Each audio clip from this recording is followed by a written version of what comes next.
Bulldozer एक symbol है power का, फोर्स का और आजकल कंट्रोवर्सी का। आजकल बुलडोजर सिर्फ कंस्ट्रक्शन का टूल नहीं बल्कि जस्टिस या फिर यूं कह लीजिए इनजस्टिस का इंस्ट्रूमेंट बन चुका है। बुलडोजर जस्टिस का टर्म हमारी रोजी जिंदगी में घुस चुका है, जो एक डिस्टर्बिंग ट्रेंड को रिप्रेजेंट करता है, जहां घर जो कि अक्सर मार्जिनलाइज कम्युनिटीज के होते हैं उन्हें लॉ इन्फोर्समेंट के नाम पर बिना ड्यू प्रोसेस के गिरा दिया जाता है। लेकिन अब सुप्रीम कोर्ट ने इस प्रैक्टिस के खिलाफ एक कड़ा कदम उठाया है। एक लैंडमार्क हियरिंग में कोर्ट ने इस तरह के एक्शंस की लीगैलिटी को क्वेश्चन किया है। Justice B.R. गवई और जस्टिस K.V. विश्वनाथन की बेंच ने क्लियर कर दिया है कि अगर कोई भी कन्विक्टेड हो तब भी उसकी प्रॉपर्टी को बिना लीगल प्रोसेस के डिमोलिश नहीं किया जा सकता। सुप्रीम कोर्ट के इस फैसले पर कई पॉलिटिकल लीडर्स और सुप्रीम कोर्ट लॉयर्स ने अपनी राय दी है। लोकसभा के leader of the opposition Rahul Gandhi ने सोशल मीडिया पर अपना संतोष व्यक्त किया है। उन्होंने कहा, the BJP's anti-constitutional face which has crushed humanity and justice under the bulldozer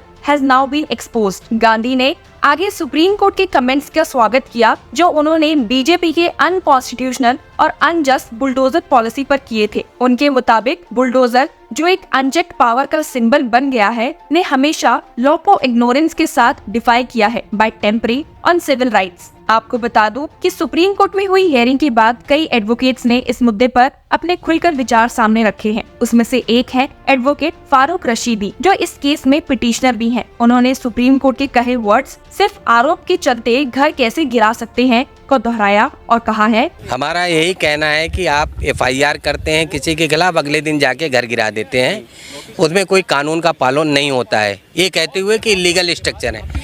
तो सुप्रीम कोर्ट ने उसी पे गाइडलाइंस मांगी है दोनों पार्टी से कि अगर इलीगल कंस्ट्रक्शन भी तो उसको हटाने के लिए क्या प्रोसेस फॉलो होगा, तो उस पे गाइडलाइंस के लिए सबसे राय मांगा है और उस राय को इम्प्लीमेंट करने के लिए 17 तारीख को मैटर फिक्स किया है सुनवाई के लिए। ऐसे ही सिमिलर व्यूज रखते हुए एक और supreme court advocate Balraj Malik ने देखिए क्या कहा है। सीएम के पास कोई पावर नहीं घरों को गिराने की, कोई भी सीएम पूरे देश का ये आके बताए कि हमारे पास पावर है। आपको घर गिराने की पावर नहीं, आपको रूल के मुताबिक काम करने की पावर है, कानून से बाहर जाके नहीं। किसी के बाप का देश नहीं है ये, ना सीएम का, ना PM का, ना किसी जज का। ये देश घरों को गिराने के लिए नहीं है। डेमोक्रेसी लोगों को के लिए घर बनाने के लिए है, लोगों के घर गिराने के लिए नहीं। मगर डेमोक्रेसी में इस तरह का कोई न्याय नहीं हो सकता, इसको न्याय कह नहीं सकते। ये न्याय नहीं, अपराध है। और अपराध जिसने भी किया है, जिन लोगों ने मशीन भेजी है, कौन ऑफिसर हैं, किन के ऑर्डर से ये काम हुआ, वो अपराधी हैं, वो सलाखों के पीछे जाने चाहिए इस देश के अंदर। वो अपराधी है। यस, तो कह रहे हैं इलीगल प्रॉपर्टी थी। मैं ये कह रहा हूँ, क्या होता है इलीगल प्रॉपर्टी, क्या होता है इलीगल बिल्डिंग। एक बिल्डिंग बनी हुई है सालों सालों से, वहाँ बिजली का कनेक्शन भी होगा, वहाँ लोग रह भी रहे थे, 24 घंटे में उसको गिराने का आदेश दिया कैसे जा सकता है। अरे गाड़ियों तक को भी मशीन से तोड़ा जा रहा है।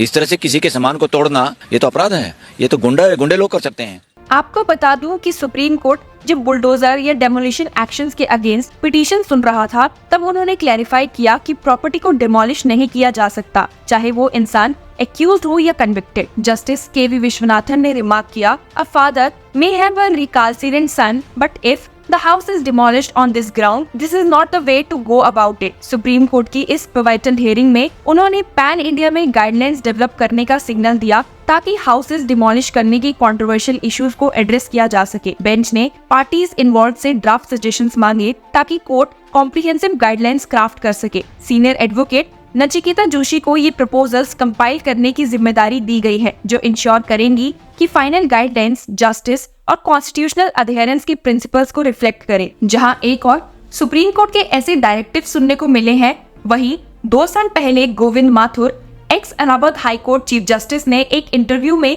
सवाल का जवाब देते हुए that is bulldozer Raj constitutional और नॉट, देखिए क्या कहा था। Can this type of action can ever be a fair action? This is highly unjust. You see, merely on the basis of some apprehensions that they participated in some protest or some illegal construction was raised, this can't be demolished in this manner. This bulldozer justice we heard much back in 1976 at Turkman Gate time. And then now it is highly unjust. That was deprecated. And this is also required to be deprecated. It can't be permissible where rule of law prevails. Judiciary is also is a face of a state. It is legislature, it is executive, and it is the judiciary. All these three faces of the state. Now, whether it will take time or not, this is the law. If it takes time, then we have to face it. We can't ignore law. Otherwise, one day we'll say that even in a murder case, no trial is required. We have seen a person killing somebody, so just hang him. This is the country where even Kasab faced the trial. We are having a complete set of law to deal with criminal cases, and we, the executive, have ample power to administer in accordance with law. They can't now hear the executive itself is taking law in their hands. This is not permissible. They can't behave like criminals. अब ये तो बात हुई 2 साल पहले की, जहां हमें रिटायर्ड चीफ जस्टिस के ऐसे व्यूज सुनने को मिले। लेकिन अभी ऐसे ही विचार रखने वाले राजनीति में भी कई पॉलिटिकल लीडर्स हैं। Farmer Uttar Pradesh chief minister और समाजवादी पार्टी के चीफ अखिलेश यादव ने भी इसी तरह के सेंटिमेंट्स को एक्सप्रेस किया है। मीडिया से बात करते वक्त यादव ने कहा, बुलडोजर चलाना अनकॉन्स्टिट्यूशनल था और पहले से हम लोग इस बात को उठाते रहे हैं।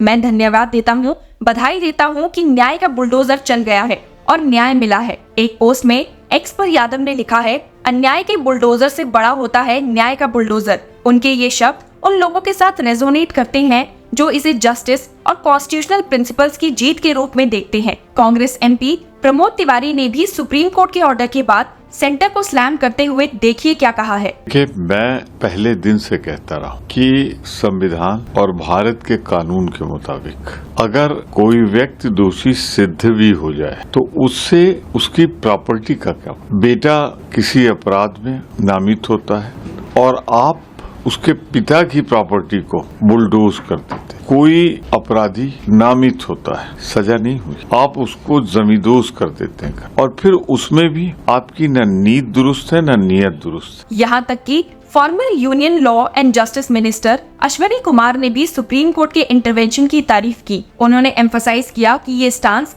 लीगल ड्यू प्रोसेस को अपहोल्ड करने की नेसेसिटी को रीअफर्म करता है। कुमार ने कहा, the Supreme Court's intervention in interdicting bulldozer justice is a welcome affirmation of the constitutional imperative of observing the legal due process in meting out justice.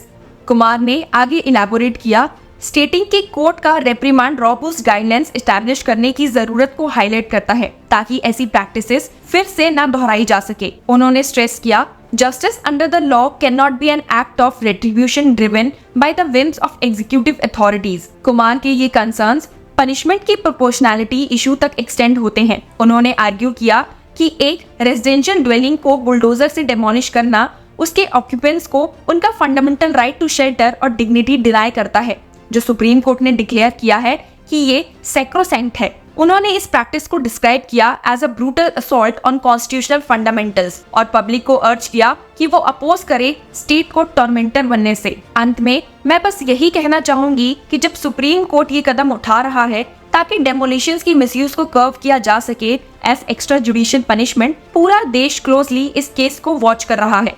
उम्मीद है कि ये गाइडलाइंस जस्टिस में फेथ को रिस्टोर करेंगी, जहां बुलडोजर फेयर का नहीं बल्कि फेयरनेस का सिंबल बनेगा और जहां लॉ माइट पर प्रिवेल करेगा। इस क्रूशियल इशू पर सारी अपडेट्स लेने के लिए stay tune with law Chakra. Like, share and subscribe our channel so that you can get all the legal updates of other cases also. Thank you.